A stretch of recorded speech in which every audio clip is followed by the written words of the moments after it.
Hey guys, Brian Hare here from FreeSalonEducation.com, and I'm coming at you with a brand new video.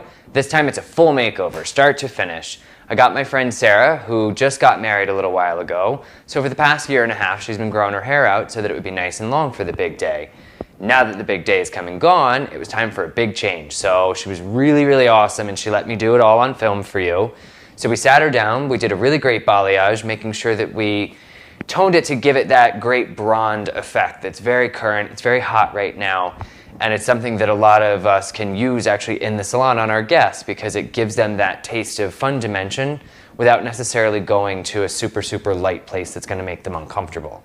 After that, we went in and did a really cool undercut, textured chop of a super piecey bob. We wanted to give her something that would be professional enough for work, but young and flirty and fun, just like she is. So I really hope you guys enjoyed the video. Here it is. And away we go. I got her sectioned off here, just so that I could go ahead and take off some of the unnecessary length, because I know I'm going to be doing a hand painting. So I would rather have the hair generally in a similar length to where we're going to end up. Just that way, as I paint my sections, it's going to be a little bit more realistic. So went ahead, did a fun little dry cut. Plus, she wanted to donate the hair, so I had it all in nice rubber bands for her and got it ready to go. Just a little heads up, on this video, you'll notice as we get a little bit further into it that I have sped up the speed because when it comes to the balayage, I am basically doing the same application technique, just on different sections of the head. So I have my sections all, planned out so you can see them. It's just going to be sped up a little bit because I am applying it the same way every time. You'll also notice in this video that my mouth is moving, and sometimes I even reference the camera, but you can't hear anything. And that's because I was unaware that I didn't turn the microphone on. So you're getting a voiceover video instead. So all that's out of the way. Here we go. I have her sectioned off based on her actual part where she wears her hair, because that's where I like the highlights to live. That's how she's going to part it. That's how she's going to wear it. So I want to make sure that it looks its best. And I think that's going to be a really successful way to set yourself up, is to go off of their actual part. So since this is going to be an undercut, I'm not starting down at the nape of the neck because I know that all of that hair is going to be removed in the haircut. So I started up at what's going to be actually left after her cut, and I know that it's going to be right around this area here. So I'm taking sections that are flat on the top and actually dip down a little bit, almost like drawing a triangle, an upside down triangle on the scalp, and then pulling that section straight out from the head. Because I'm painting these framed pieces at the top of the triangle section, what that's going to do when I let go of the hair and lay it down, that hair underneath is going to buckle, which is going to create, a nice little cushion so that my sections will not press too hard on the sections underneath it.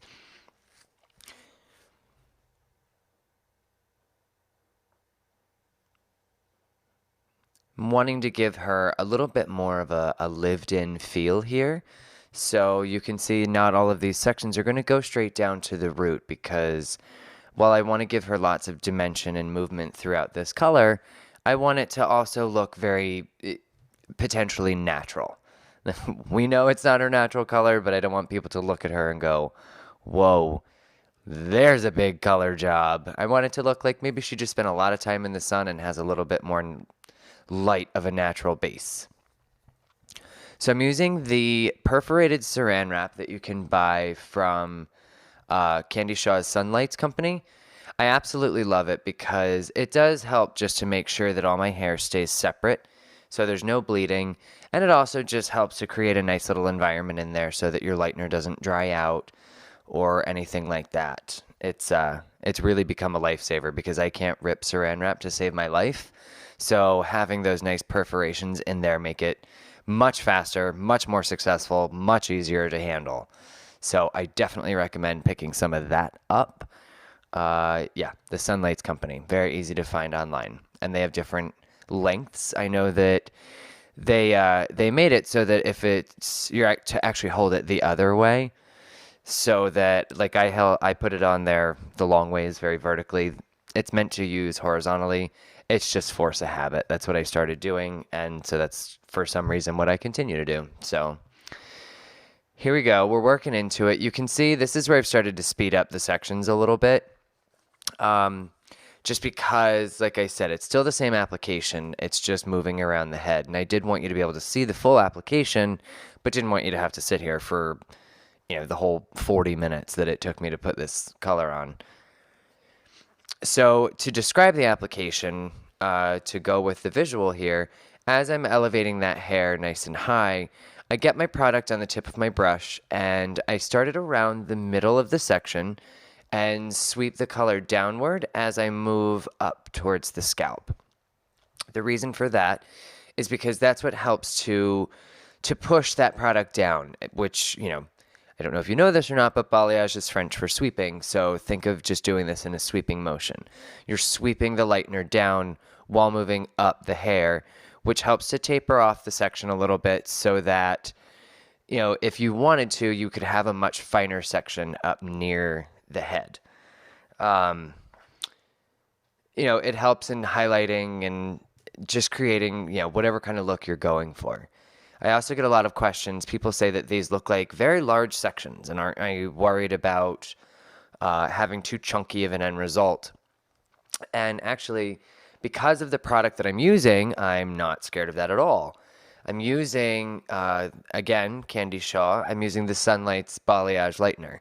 And I'm a really big fan of it because it's got a consistency that you just can't beat. It's a clay-based lightener, so it just grabs onto the hair wherever you put it. It's not going to swell. It's not going to get weird.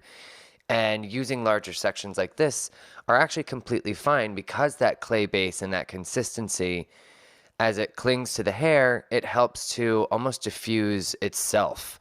So, it adds a little bit of extra style to what you already do. So I put that nice big fat section on there, but it's going to diffuse itself away and not be too stripy or harsh of a look. It's a really, really superior product. You definitely got to check it out if you haven't played with it yet.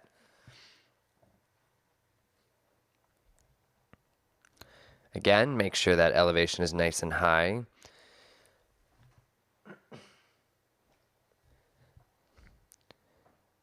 There's a technique that I use that I often refer to when I teach about balayage, and it's called force perspective. If you've watched any of my other videos, you've heard me talk about it before. It's a technique used in art, everything from paintings and drawings to architecture, and now we use it in hair, and I'm just calling it out. Force perspective is when you create 3 dimensions on a 2-dimensional plane by having, your lines come together.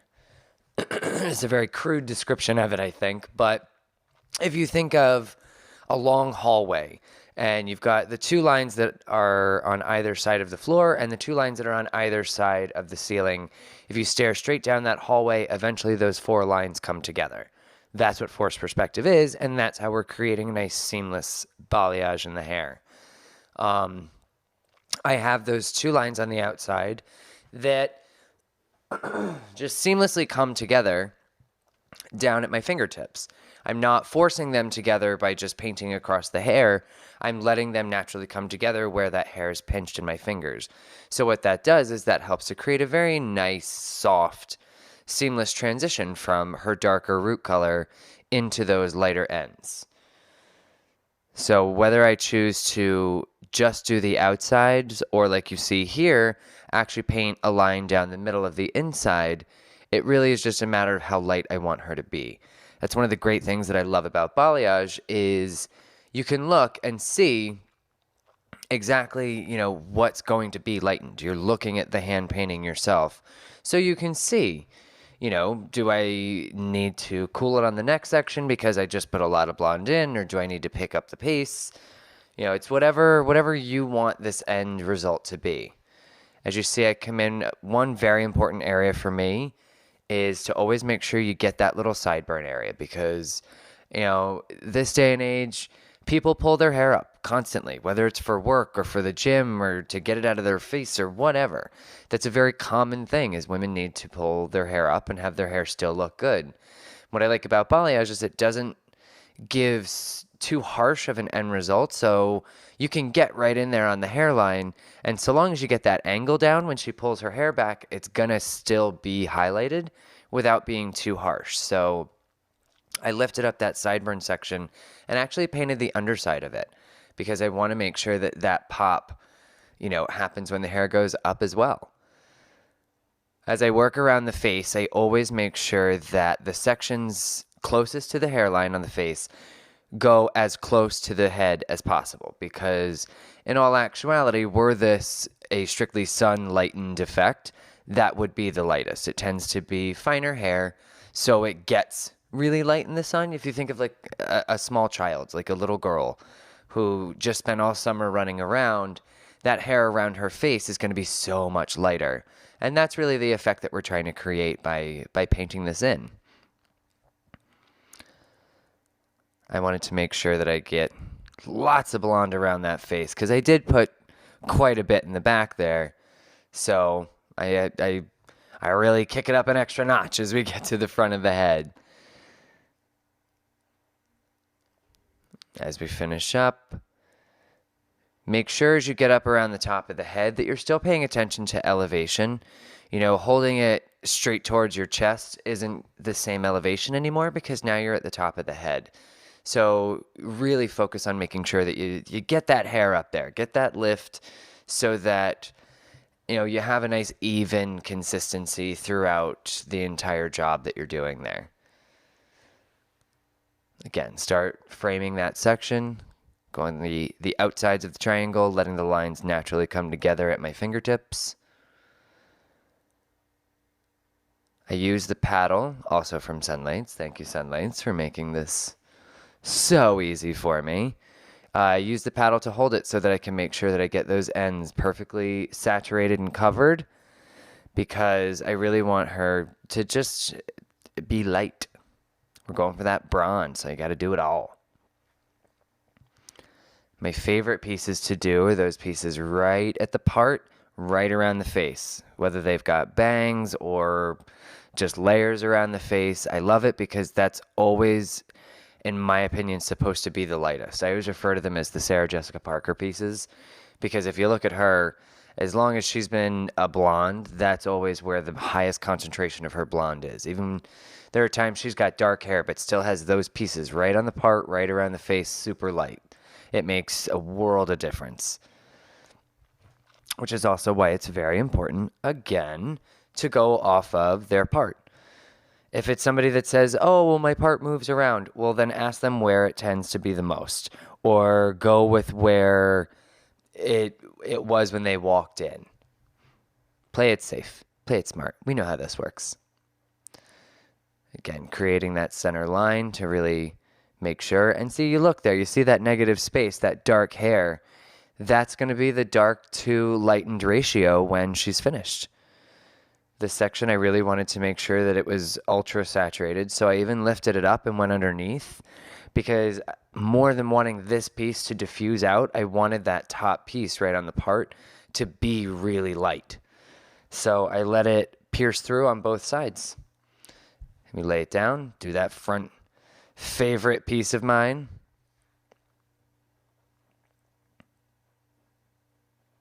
I wanted to use the GoPro on this so that you guys got a little bit of a POV. I know not everyone loves the GoPro angle, but it's something I don't see a whole lot of, so I wanted to offer it.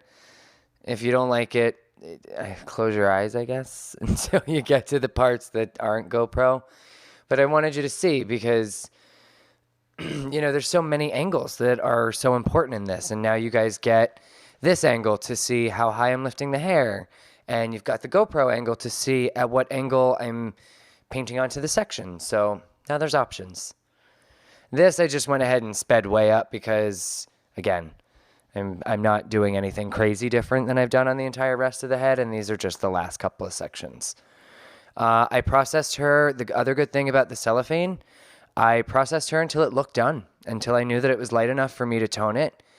I do mention it later. I used the Paul Mitchell PM Shines 9A as her toner because I didn't want to completely eradicate the warmth, but I wanted to get rid of the unnecessary brassiness. I wanted to tone down the oranger tones and, not really, I didn't want to make it an ashy overall color. I just wanted it to be a nice natural warmth. It is fall when we're doing this, so, I wanted to leave some behind so that it still looked really pretty and seasonally appropriate. Come winter and spring, we'll probably go even lighter, but this was the first step. So now we've got a nice little package. She's all wrapped up. We can see through the cellophane, and we're going to move into a very sped up haircut, but I wanted to make sure that you guys could see it. I just sectioned her off again, pretty much the same way that I did for her color. Her undercut, I'm using the Donald Scott razor, the carving comb. It's one of my favorite tools ever for doing razor cuts. I decided what was going to be her undercut based on her density, and I'm pulling the sections straight out from the head and just cutting it right off nice and close, like a layer really, so that way it will hug her head nice and tight, and it actually grows in very gently, very forgiving, but it's going to take away so much bulk so that I can give her the appearance of, a closer to one length sort of bob. Her hair's too thick to pull that off, so this is how we cheat. See the angle that I'm holding it at that angle, and then cutting with a razor doubles up on giving you a little bit of a soft graduation. I'm not trying to create so much of a stacked look as much I am really just trying to take and shift that weight line up a little bit so that it doesn't sit like a heavy, heavy triangle. So you can see as we move into the front, I was just eyeballing to continue that angle going, cutting on top of my fingers, just using that razor just to carve that out. This is really just the foundation of the haircut. I went in and did a lot of dry cutting to really, really create, the cool pieciness of this chopped, bob. So just checking myself. I blew her out nice and dry. I did tons and tons of tease cutting. I mean, I went through and just tease cut it like crazy. Matt's got a couple videos on tease cutting if you need that broken down for you. I probably went through her entire head 2 or 3 times because I wanted to shatter that bob so much that I really just, it's an eyeball kind of thing. You look at it, you do it a few times, you see if that section has enough. It's like sculpting, doing the dry cutting and the tease cutting. You see what areas need the attention and you give it to it. So, That's better than try that again. All right. So here she is, the final product. She's now been balayaged, Olaplex, toned, cut, undercut, blown out, and she's pretty happy. She's sitting here checking herself out hard while she was getting ready. So as you can see, it that color lives in that realm of, do we consider it blonde, do we consider it brown, which is the definition of blonde, which is very in right now. To tone her, she lifted to a pretty golden, slightly orange in places, but probably in that anywhere from 8 to 10 range, depending on whether the color was previously lightened or not. So I went in with a sheer, actually I used Paul Mitchell's PM Shines 9A because I knew that it was going to be sheer, and I knew that their ash was a very stout blue base that was going to take care of the oranges but leave me some of the golds that I wanted to make sure were left behind so it still looked natural and not too ashy to give it that bronze feel. And if you check, we've got our nice little undercut under there. It's her little secret. So we've got this fabulous look. Let's give her a spin so you can see the full thing. Look at that smile. And she's happy as can be. And the final thing that we checked, she can still get it into a teeny tiny little ponytail. So she's happy as can be.